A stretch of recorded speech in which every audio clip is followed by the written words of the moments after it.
Hey, what's going on, guys? I am Hunter SC, and tonight I have a major Diablo 3 update for everyone. It's actually been a really good week for Diablo. We've got all kinds of news coming out, and this is really good because it means the release date, I'm sure, is just looming on the horizon. This game is almost done. Seems like Blizzard is in like the final stages of development.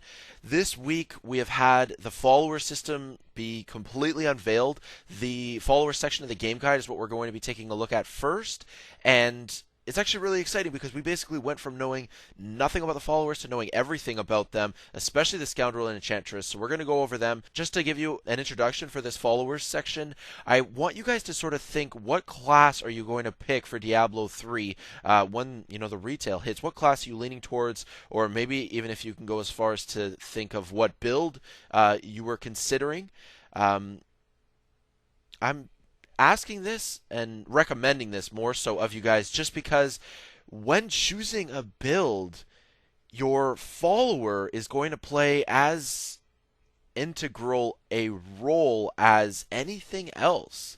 Choosing a follower that really works with your class and works with your build is so important, and as such, I think it's really just good to go over them. So we're going to just talk briefly about each one. We're going to talk about the Templar first. The Templar is the follower that we have had the most information on, just because he is available in the beta. Just like the other two followers, the Templar has 4 tiers of abilities. So when your Templar hits level 5, you got to choose between heal and intervene. Level 10, you have 2 more choices. Level 15 and level 20 are the final 2 tiers. So when making your first decision, it's between heal and intervene, as I mentioned before. Heal is going to actually just heal one person. It's either the Templar or your character. Intervene is going to save you if you are really low on health. As you can see there, if your health drops below 50%, the Templar will cast Intervene, which will taunt enemies into attacking the Templar instead of attacking you. So I think Intervene would be pretty helpful in hardcore mode, but then again, you could make that argument for heal as well. Both of these abilities just kind of keep you alive a little longer, but in different ways. At the same time, I'll also mention that heal is going to be good if you want to use your Templar as a tank, just because he can heal himself and just keep him alive longer. And as a tanking unit, I mean, just to begin on this discussion that I mentioned before, I am going to be probably picking a Demon Hunter to start, and using a Demon Hunter, a ranged weapon with a ranged class with lots of good AoE attacks. I think having a tank such as the Templar is going to be a good thing. Maybe I would lean towards heal. Also because, if you're going to choose something like Intervene, you kind of plan on dropping below 50% health, I guess, relatively often, especially with that 30-second cooldown. So I'm hoping not to drop below 50% health regularly. So maybe I'll go with heal. At level 10, you got to choose between Intimidate and Loyalty. Intimidate is going to slow any enemies that attack the Templar. It doesn't stack with other slows. It's a 50% slow. It lasts 3 seconds. That's pretty decent. Loyalty, I guess I would prefer, though. The difference between loyalty and heal, I mean, they both heal stuff, but they do it differently. Heal just heals one target. Loyalty will actually affect you and the Templar. And it looks like heal is a one-time heal, and loyalty is, it says here 50 life per second. Also keep in mind that all the numbers quoted here are for top level followers, level 60 followers, just as a side note. Level 15 is, you're going to have to choose between 2 very powerful attacking abilities, Charge and Onslaught. Charge is area of effect, 15 yards, 150% weapon damage, 15-second cooldown. The same cooldown on Onslaught, but Onslaught does a ton of damage to a single target, and that's 200% weapon damage, and it also does a bonus physical damage as well. So Onslaught, I guess would be ideal against a boss, for example, whereas Charge, more favorable towards larger groups of enemies with lower health. But again, you got to make that careful decision. I think with a Demon Hunter myself, I would probably choose Charge because I'm going to be doing a lot of AoE. It would be good if the Templar did a lot of AoE as well, because those complement each other quite nicely. Down to the final tier here, you're going to have to choose between 2 very powerful abilities, Guardian and Inspire. Guardian is like a mixture of everything. It occurs when an ally of the Templar is low on health. The Templar will charge in. It does area of effect weapon damage, 300% actually. It's crazy area of effect damage. It also heals allies, and also it gives you a life regeneration buff. So it does an instant heal, heal over time, and damages enemies. I think the title Guardian is very fitting for this specific ability, and yeah, very powerful one if you think that that one's is going to fit with your build. Inspire is the other option, and certainly Inspire is viable for most builds as well. It is going to increase your resource regeneration rate no matter what class you pick. It has all the rates here, but it's just going to allow you to use more skills more frequently with increased regen on that. That is a Templar. The only other sort of unique feature that comes with a follower when you choose followers is the equipment. You can actually just look real quick right here. These are just the highlighted equipment options available for the Templar. So you can use any one-handed weapon. Every follower, so that the one-handed weapon is unique to the Templar, being able to use all 5 of these. Something that's common for all the followers is 1 amulet plus 2 rings. The Templar can use a shield as well, and this is what's unique. Templar only are these relics. These relics are actually just brand new. We didn't hear anything about them, I don't think, until now. So these relics, you can only start using them at level 21 when your Templar is level 21, and it's just going to add magical bonuses. It's going to have like magical affixes. I'm sure that as you find higher and higher level relics, you're going to get better affixes or more affixes per item here. So that's going to be unique. You've got all the artwork listed here and different names, although all of that is subject to change. I would certainly think that the artwork is going to change and be a little bit more unique. But yeah, wanted to just show you guys that before jumping onto the Scoundrel. Moving over to the second follower, we have a ranged follower. The Scoundrel is, yeah, I mean, he uses bows and crossbows, which as a result I don't think would be a very good idea to use with my Demon Hunter.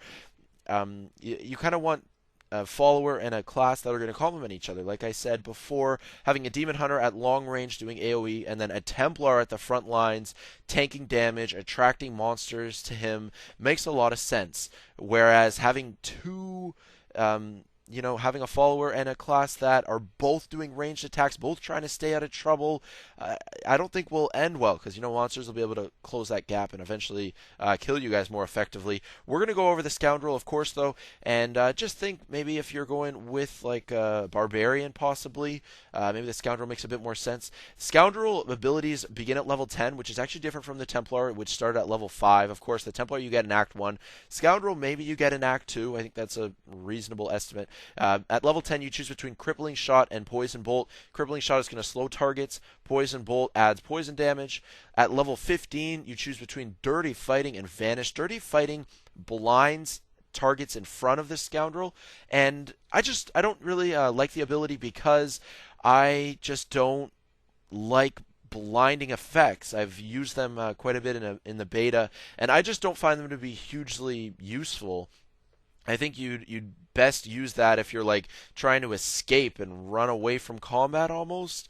And well, I just don't really play like that, so I probably wouldn't be interested in using Dirty Fighting. Vanish is good though. Vanish, if the Scoundrel gets low on health, Smokescreen goes up, he reappears 5 seconds later and has regained a whole bunch of health. So that's just going to increase the livelihood of the Scoundrel, keep him in the fight for longer, and you're not going to be stuck soloing it if your Scoundrel, dies or gets low on health, because he'll just stay in the fight for longer. So Vanish gives a pretty nice buff. I'd probably pick that one. Down at level 20, you choose between Multi-Shot and Powered Shot. So this is sort of the choice, once again, similar to the Templar, between AoE and single target damage. Multi-Shot fires 3 bolts, so kind of 3 times as much damage there. And the Powered Shot does 250% weapon damage. It does it actually as arcane damage, which is kind of interesting. Also, it causes an explosion 15 yards around the target, knocks back enemies, and a 50% chance to stun. So I think the total benefit of Powered Shot in most cases is pretty favorable. I'd probably go with Powered Shot, and I'm trying to decide if Power Shot actually has that much area of effect damage.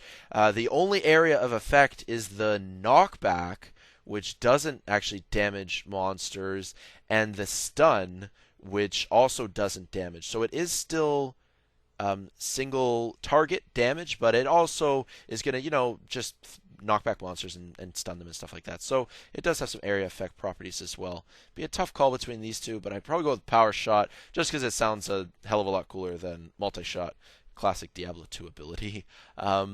Finally, down at the fourth tier here, you're going to choose between Anatomy and Hysteria. Anatomy increases precision by 10%, and Hysteria increases attack by 10%. It's a little bit different, though, because Anatomy is like a permanent increase, 10% increase in precision permanently, whereas for Hysteria, it's like it casts every 6 seconds, and it only lasts 3 seconds for a bonus in attack.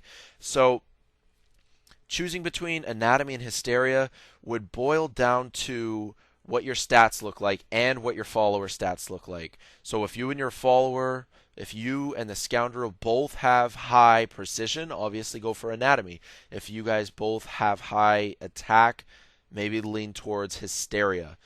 Pretty straightforward for that final tier there, but a pretty significant bonus as well, especially if you're going with some very precise, like precision build, for example. We're going to look at the equipment right now as well for the Scoundrel. Very different from the Templar. The only weapons available to the Scoundrel are the bows and crossbows. No one-handed crossbows. Those are Demon Hunter only. No quivers. Those are also Demon Hunter only. And this also is a little bit too bad just because the Scoundrel doesn't have an offhand slot the way the Templar and the Enchantress has. He only is going to, equip one weapon instead of having, left and right hand, which is too bad. Amulets and rings are the same, and then instead of relics, the Scoundrel is going to be using tokens. So we can take a quick look at those, starting off with a dice and glass blade, and then moving all the way down, leveling up to level 58. You finally get that dust satchel. The brooch as well, looking pretty cool. It's not a brooch, it's a brooch. Never heard that word before. Anyways, so those are going to just do the same thing as the Templar relics. It gives the follower just magical bonuses with random properties that are going to appear and get stronger as you find later level. What do you call these tokens for the Scoundrel? Later level tokens, in Hell and in Inferno mode, you find the better ones, and they just have better and better properties. On to the Enchantress. I think the Enchantress is the coolest follower, just with respect to her skills. So let's just talk about those. I mean, of course, the Enchantress is the spellcaster follower. It is the last follower you are going to encounter in the game. And yeah, you're going to find her at level 15, so that might be Act 3. I kind of doubt Act 4, because chances are Act 4 you will be in Hell. So probably Act 3 you'll come across the Enchantress. She starts off at level 15, and you choose between Charm and Disorient. Charm is going to cause enemies to fight for you. 8 to 11 seconds. Disorient is going to confuse a group of enemies, so that's your AoE as opposed to single target once again. And there's actually a very big range on how long monsters are disoriented, somewhere between 9 and 18 seconds. There's a 15-second cooldown as well on both of these abilities. Again, I'm not too favorable on blinding or disorienting buffs. Or I guess they're called debuffs technically. Yeah, that's just not really doesn't really fit with my playstyle. So maybe I'd go with Charm because I think it's a little cooler as well. Getting monsters to fight for you, that's always fun. On level 20, you're gonna unlock Powered Armor and Reflect Missile. Powered Armor is going to hugely increase your defense, 10% increase on that, and also slow attackers by 40%. So there's no cooldown. It doesn't tell you the cooldown here. So, I mean, this description, honestly, on the game guide, I don't think is quite complete. It doesn't have a cooldown, so what is she just going to spam Powered Armor? Is my defense bonus of 10% only going to last 3 seconds? I think that there's actually something missing in this description. Regardless, it's pretty obvious that Powered Armor is really significant for builds and classes that favor a lot of defense. So I'm thinking the Barbarian. This powered armor is just going to make you that much more tanky. Reflect Missiles is the alternative ability at level 20. It's going to put up a shield on the Enchantress and allies as well, and it reflects incoming projectiles for 5 seconds. So I'm actually not sure of their wording there. It says reflects, so does that mean it just eliminates the projectiles and they kind of disappear, or does it actually reflect them and bounce them back at enemies? I don't know. I guess I'd probably think that it does not reflect and bounce projectiles back. That would be pretty cool, but I've never seen or heard of that before, so maybe not. Anyways, there's a 20-second cooldown on that, and yeah, I think for a Demon Hunter, maybe it would make sense to have Reflect Missile, and more of a tanky frontline fighter, go with something like Powered Armor. Ability is getting more and more intense as we move down here. Tier 3, Forceful Push versus Scorched Earth. Forceful Push is going to be an arcane explosion 15 yards around an enemy, so it's cast on an enemy, of course. 200% weapon damage as arcane damage, and it knocks back all monsters. There's actually a wizard ability in the beta that sounds very similar to this, except for the wizard, it's like a Nova that explodes around her. This is going to be cast by the Enchantress on an enemy, but seems to have a pretty similar effect. Scorched Earth actually is a lot more interesting. It the Enchantress casts a pool of like arcane magic on the ground, and it does a bunch of stuff actually. It is going to increase damage taken by monsters on that arcane pool. It is going to slow the monsters on that arcane energy, and it is also going to damage them as well. So any monsters trapped on the Scorched Earth are going to be taking damage from the Scorched Earth. They're going to be slowed, so it's going to be hard for them to get off that Scorched Earth. And then just the icing on the cake is taking more damage from any of your allies or your character attacking those monsters. So I would definitely go for Scorched Earth. It just sounds a lot cooler than Forceful Push. And then finally, we have Focused Mind and Mass Hex. Focused Mind is going to occasionally increase attack speed of the Enchantress's allies, of course. So your character is a 30-second cooldown on it, and it lasts 10 seconds. So if you've got a class that already has a very high attack speed, then go for Focused Mind, because I think it will just amplify it.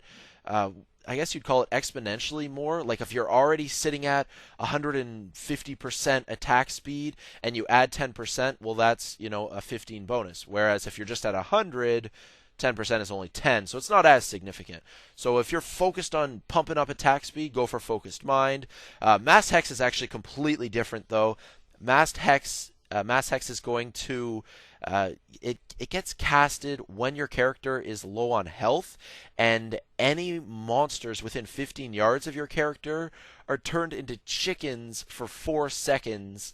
So that's a pretty cool ability. There's a Witch Doctor ability that's just called Hex, and it has a very similar effect, except it sort of summons a little creature that will hex 1 or 2 monsters at a time. So this is Mass Hex. Hex is everything. And you know what this ability is going to be really good for? Hardcore mode. That is going to really keep you out of trouble. If you're about to die and you've got this Enchantress, she casts Mass Hex, and you're not going to take any damage for 4 seconds. That gives you lots of time just to get out of there and escape to safety and not die in hardcore mode. So I think that's going to be a bit more applicable there. But that's the Enchantress. And before we just close off this follower section, I'm going to once again show you guys the equipment. So the Enchantress I'm liking pretty much as well. Oh, look at this. I just realized something. Enchantress uses two-handed weapons only.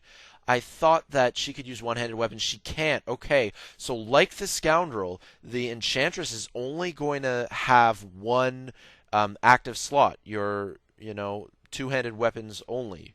Whereas the Templar can have a left hand or can have a primary and an offhand weapon. So you get those magical bonuses, and the overall effects of your equipment are greater on the Templar.